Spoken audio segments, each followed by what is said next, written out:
Hey, y'all. So I have my review. I'm going to do a couple of reviews today or tomorrow. It's been a whirlwind. Forgive me. I love y'all. So thank you for watching. We're going to do Love at the Lockup Season 3, Episode 9, MIA Fiancé from a week and a half ago. My bad. Just understand I love y'all. I'm sorry. I'm going to jump right in because you're tired of hearing me talk and it's 26 seconds in. So we get to Sean and Destiny. Sean goes back to the house. He's looking for Destiny. He can't find her. She left. She got scared because she knows her court date is coming. And she gonna have to do them 7 months. No, sorry, 7 years. So typical Destiny, like she said, she's a runner. She left. In whose car? I don't know. But she's driving and she's going to her family's house and she has Sean's credit card. So Sean is calling her, blowing her up. Production comes in and like, oh, where is she at? Y'all know I don't know. Y'all don't hear me talking to myself saying, where is she at? Like, so they're looking through the whole house. He looks in the bathroom. He said all her clothes are gone. She left some makeup. And then he sees a pregnancy test. But there's no stick. Oh, is she pregnant? He's still calling her. Oh, well, I'm kind of worried about the... Yes, we know. $50,000 on the line. Blah, blah, blah. You did it to yourself, so who cares? Not me. And my thing is, she got your credit card, right? So why would you not cut it off? So that way she can call you and say, hey, your card was declined. And then you can find out where she is. Education. Like, that is the way you find her, by cutting her money off. Or you don't want to make her that mad. Like, where are we at? I just didn't understand that. If you want to find somebody who's using your money, cut the credit card off. I promise you she'll call you. So she's driving and she's like, oh, I don't feel good. My stomach hurts really bad. Maybe I had an ectopic pregnancy. So she goes to the hospital. She's there overnight and she still hasn't called, Sean to find out anything or tell her where he is. And tell him where she is, And she comes out with antibiotics and tell her keep drinking fluids. They don't know really what it was, but she should feel better in a couple days. Then she's talking to her mom and her sister, telling her, they found this and this is what's wrong with her. And she just doesn't trust Sean because he's lied about so much. I'm like, girl, you knew this moment one. Like, why? I guess it's for TV. And I would love to know production's backstory as to why they continue to have these notions of make them look stupid, because that's how it makes her look stupid. And she makes it to her family's house, and then it cuts off before we get to the next episode, which is the season finale. But they get on my nerve. Sean and Destiny, I don't know if they're gonna work out. We'll see. Michael and Sarah, Michael think he is all that. He think he is sexiest man of the year. He thinks he has so much to offer. He thinks that he is the bee's knees, and he is not. Sarah and what's the other girl name? I remember the other girl, the black girl. He was with want you, maybe Maria, but nobody else wants you. You have nothing to offer. Talking about he got the devil's dick. You got the what? Boy, please. So Sarah and Malcolm, her new boyfriend, at the house. This is the day after the Rain's, her youngest daughter's birthday party. And he goes, I'm going to go to the store and get some coffee and get some, donuts or whatever for the kids. He leaves. Who pops up? Michael. So you can just walk in my house like you live here? And I'm just like, what? So she's letting the kids have the experience with this big bear costume he has on because he created a character for them. And it was basically saying this is what daddy created and, to help play with them. So Sarah's looking like, what is going on? Then Malcolm comes back and they have the awkward stare between each other. And I'm like, how's this going to work out? So Malcolm's just sitting there. He's being regular.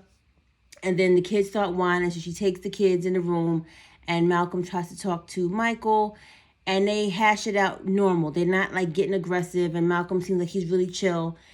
And it ends because the last question that Malcolm asks, so what's going on with this court date? And then Michael gets up and he goes in the kids' room. I ain't finna answer him because it's none of his business. Whatever.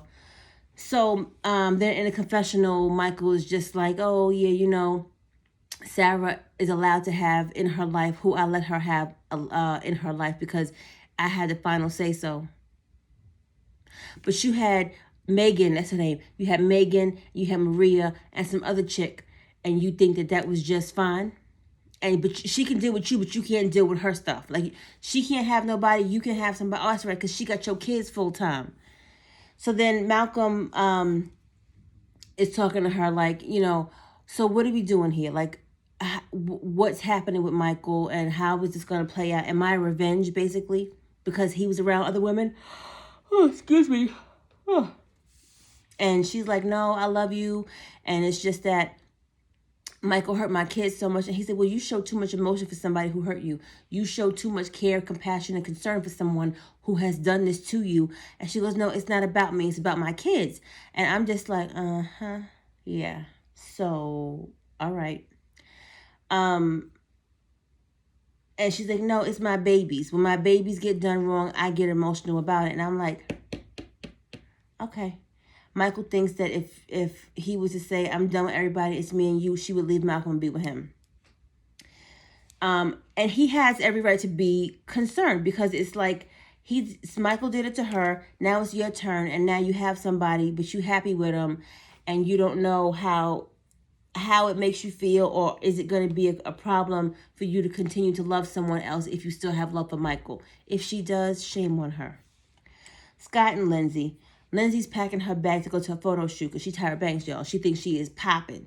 So she's like, yeah, I used to model when I was in my 20s. And he's like, yeah, but you're not. I'm like, are you talking about her like that? Like, are you crazy? And Scott's like, well, we were supposed to be partners in my company, but she hasn't shown an interest. So she has to find another way or another source of income, basically. And then she goes, oh, yeah, Scott, can you drive me? And I'm like, okay. So they get there, and she's getting changed, and she's getting dressed. And he said, well, let's give her some time to get dressed, and then I'll talk to this guy and check him out. You're not her father. You're her boyfriend, kind of like, sort of. But she's like, oh, you're so controlling. He goes talk to the guy. How'd you meet her? And he is giving the whole vibe of hands in pocket. I'm going to look up and down. Yeah, so what are your intentions with my daughter? That's the vibe he's giving, and it's a problem. It's a problem. Then they go back to the house, and Miley Grace's room is finally finished, and she surprises her daughter with that, which was nice. And I'm happy her daughter finally has a space of her own and all the colors she wanted. It was beautiful. But then he takes her to go get her a car. So I'm like, wait a minute. You can't complete home renovation, but you going to buy her a whole car? I don't understand. Do one thing at a time. If you can't afford to do everything at once, do one thing at a time. The house, then the car. Like, where is she going? So I'm like, okay, y'all just ass backwards. And then she says to him, oh, yeah. Like, she does something nice to him, or says something nice to him. And then next thing you know, it's, oh, yeah, can Tarabelle, like, put her camper in the yard because she has nowhere else to go? And she's my best friend. He gonna find out that y'all screwing, and it's gonna be a problem. Whatever. I don't know how long it's gonna last, but okay.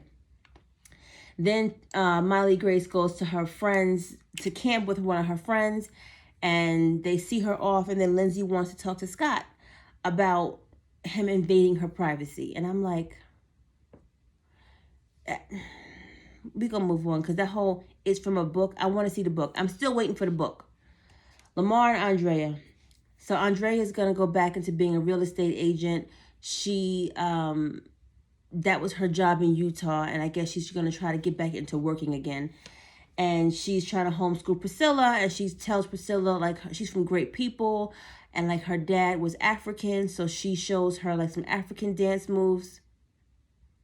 And that's all we're going to say about that. And Lamar's in the background bumping this music. And she goes, Lamar, didn't I tell you I'm homeschooling her and I got to do this project with her? And he just goes off with her like, yeah, anyway, Ann, do what you got to do. What you worry about me for? You're supposed to be helping me.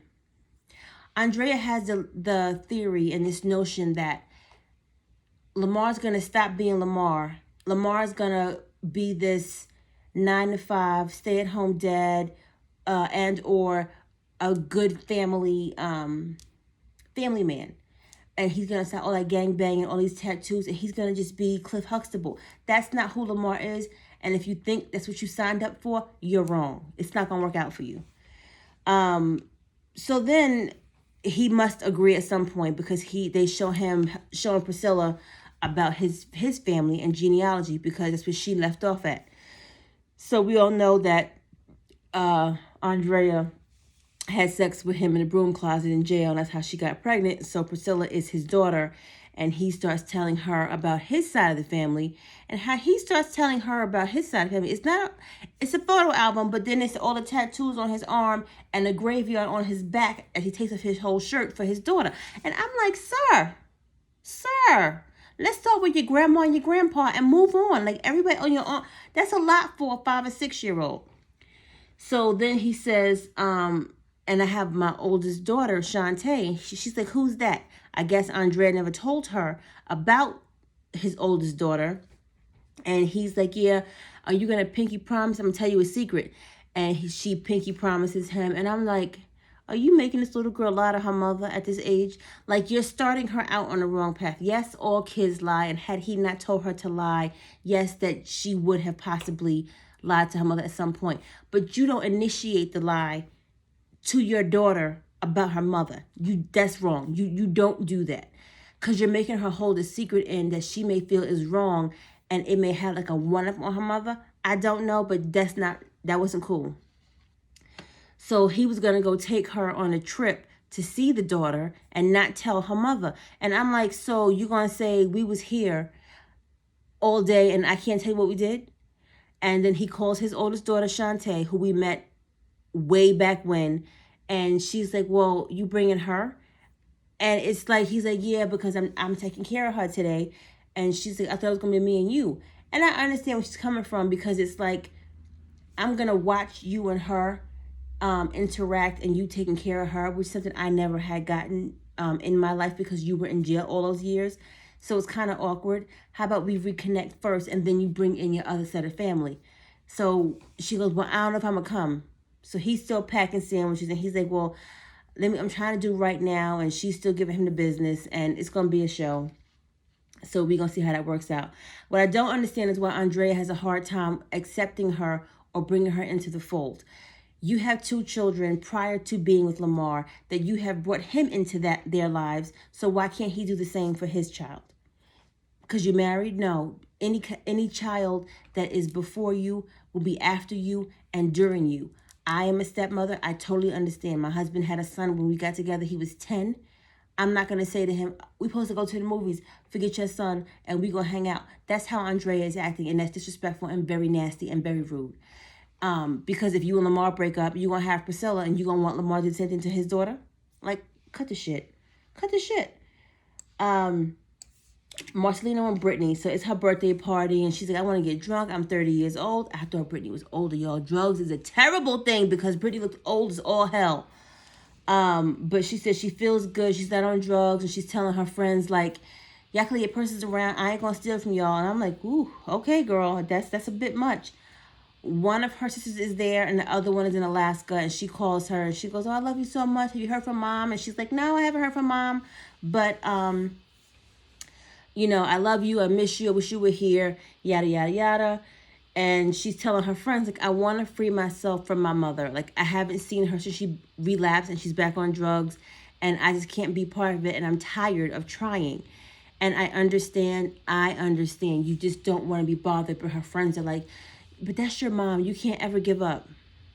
Yes, you can. You can't keep pushing and pushing. And they kept resisting and resisting. The more you push, the more resistance you're going to have. And it's not going to work out for your mental well-being. And if your mental isn't right, your physical isn't going to be either. So she's doing the right thing. Forget what your friend said. They have the cake for Brittany, and they're putting like frosting on her nose, on her face. She's laughing. Everybody's having a good time. So Marcelino starts singing happy birthday. They all join in. He grabs the cake. She's like, no, Mars, no. And they're having a great time, and he slams it in her face for her 30th birthday and on her hair or whatever. And they're still throwing little pieces of cake. And she's cracking up. I don't know what changes, but she goes to the bathroom. Oh, my hair. I got my hair done. Why was you bald-headed mother effer? And I'm like, what just happened? You just was laughing. What's not funny now? He goes to walk off because he's getting pissed off. And I don't know what changed. Maybe she saw the damage of the cake in her hair. I don't know, y'all. Chevelle Quaylen.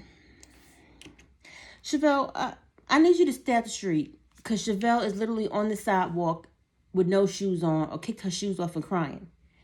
She went through Quaylen's phone when he was asleep.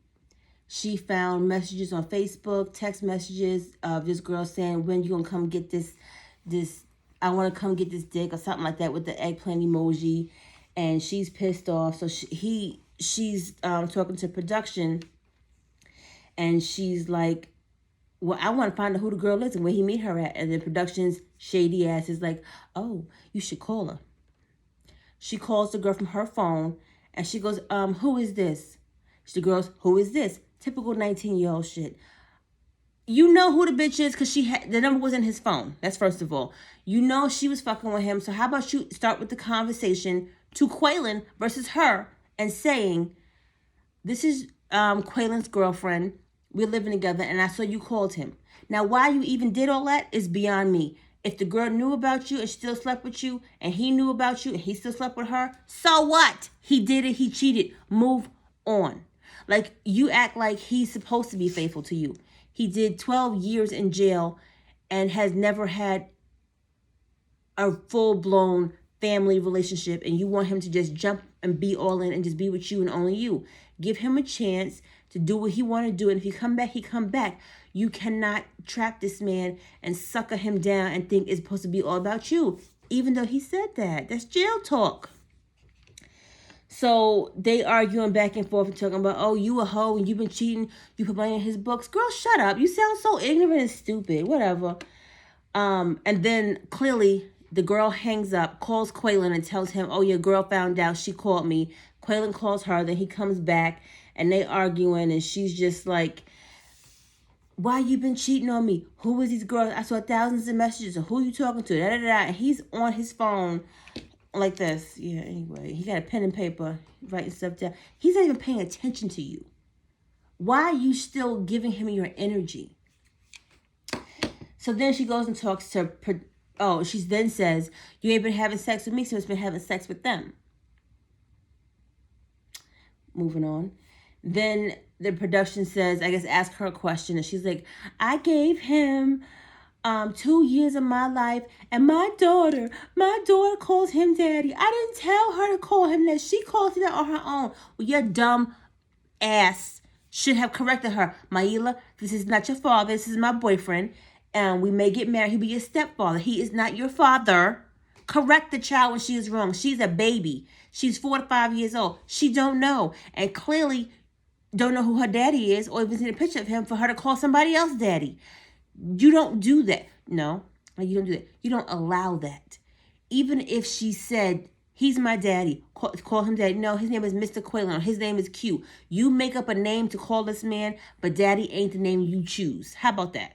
Because now what's happening is he cheated on you. He's leaving you. You're leaving him. And now she's going to be, oh, my daddy's gone. That's not even her father. And then he could be all on some nasty snake shit and be like, fuck you and her. And tell her don't call me daddy anymore. Or he could tell her I ain't your damn daddy. He could be greasy with it. And then you sitting here with a hurt little girl. But you want to show her that this is what a woman's supposed to be treated like. Lindsay and Shane, I'm going to end with them because they just dumb. She was pregnant with triplets. And then they went to the doctor to see what was the update. And of course, she only has one baby in her belly. And they knew it was a high chance that she could lose one or two or all of the babies because of how they conceived.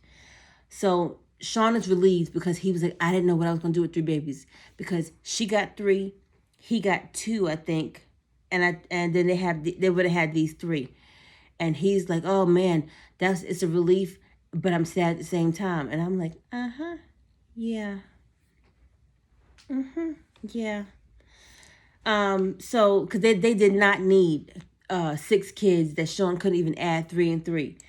That's all I got. Ain't got no more. Like, subscribe, and comment below. Let me know. Am I wrong? Am I too harsh with these people? Have a good day. I love y'all. Talk to you in the next video, which will be the finale, I believe, or the next one is the first one. We'll see. I'll figure it out.